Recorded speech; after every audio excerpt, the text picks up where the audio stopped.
예, 신여영입니다. 고령화 시대에 꼭 필요한 지역사회 통합 돌봄이 성공적으로 안착되길 바라는 마음으로 질의하겠습니다. 통합 돌봄의 정의가 돌봄 대상자에게 의료, 요양, 돌봄 연계가 될 수 있는 우선 법적 근거와 시스템 인프라가 구축이 되어야 될 텐데요. 이 성공을 위해서는 대상자가 병원에서 입원하고 퇴원 이후에 제가 돌봄의 연결이 자연스럽게 이루어지기 위한 시스템이 꼭 필요합니다.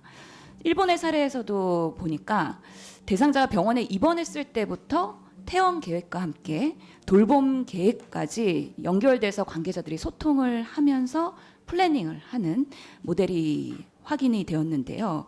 이번에 지역사회 통합돌봄 선도사업 평가를 보면 의료돌봄의 연계 협력이 미흡하다.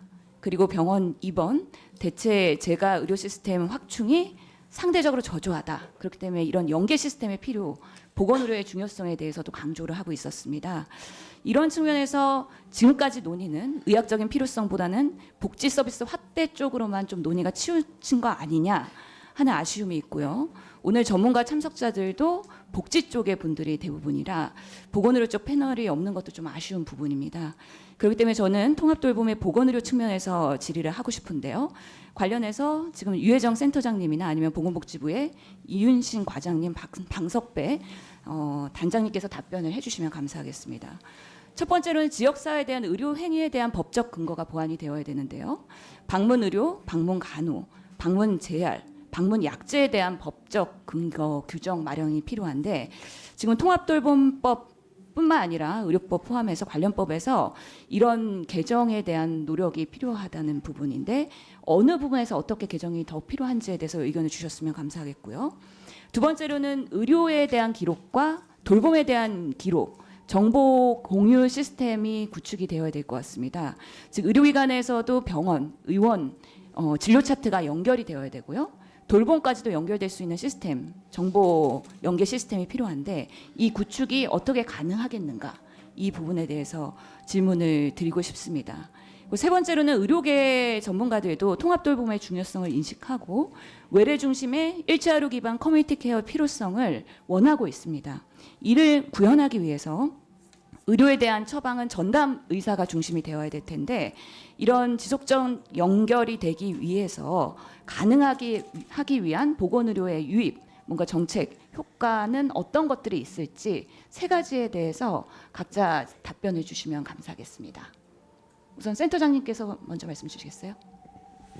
네, 의원님께서 서두에 말씀해 주셨던 퇴원 환자 지원 부분은 저는 통합돌봄 선도 사업이 이끌어낸 가장 큰 정책 효과라고 저는 생각을 합니다. 그러니까 기존에 지역사회를 그냥 퇴원해서 돌아오고 지역사회로 왔지만 그분들에 대한 지속적인 돌봄이 필요했던 그런 분들이 선도사업 내에서 가장 두드러진 효과를 나타냈습니다. 그래서 근본적으로 통합돌봄 추진하면서 사실은 뭐 장교양 재가급여자가 시설에 가는 것도 막으면 좋겠고 뭐 이런 얘기들이 있지만 결국 퇴원 환자 지원을 지역 단위에서 병원과 지역이 어떻게 잘할 거냐라고 하는 시스템을 공식화시켜서 나가는 내용은 앞으로 굉장히 저희가 이끌어 나가야 할 핵심적인 정책이지 않을까라고 생각합니다. 이미 뭐 정부도 다양한 형태로 하고 있지만 그거를 뭐 질환 베이스, 병원 베이스 일부 환자 그룹이 아니라 전체적으로 대한민국의 병원에서 퇴원할 때는 공식적인 퇴원 환자 계획부터 지역사회 연계까지의 시스템화가 될 수 있도록 하는 노력이 필요할 것 같고요.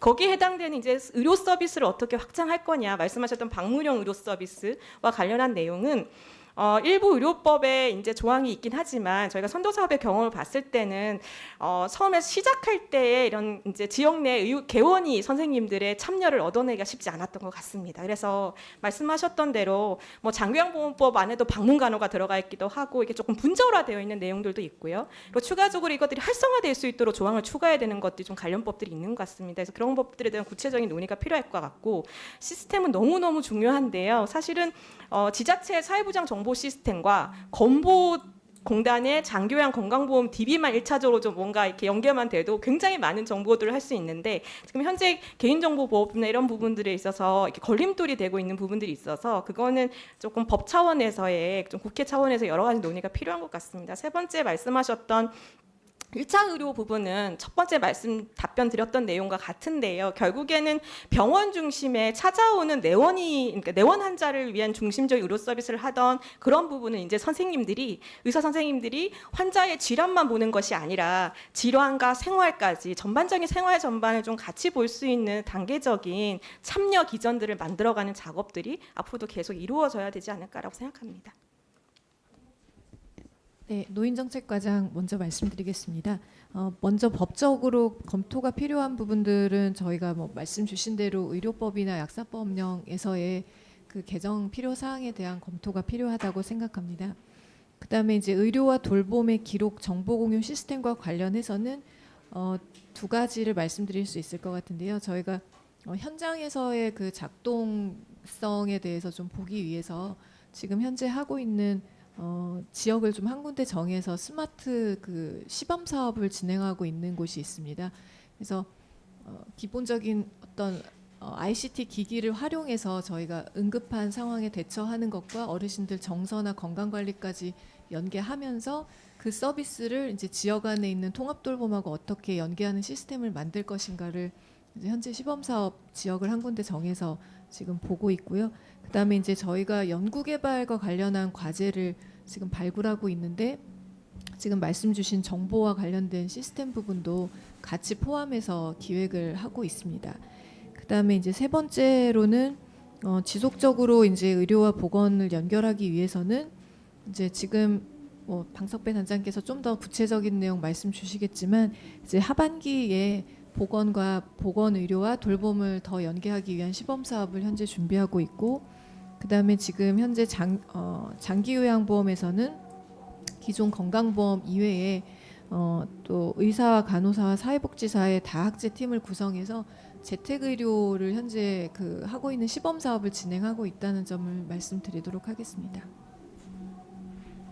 예, 추진단장 답변드리겠습니다. 먼저 그 퇴원 같은 경우는 일정 규모 이상의 이제 병원에서는 일본 같은 경우 일정 규모 이상의 병원에서는 퇴원을 자연스럽게 해서 지역사회로 연계하도록 하는 시스템이 구축되어 있습니다.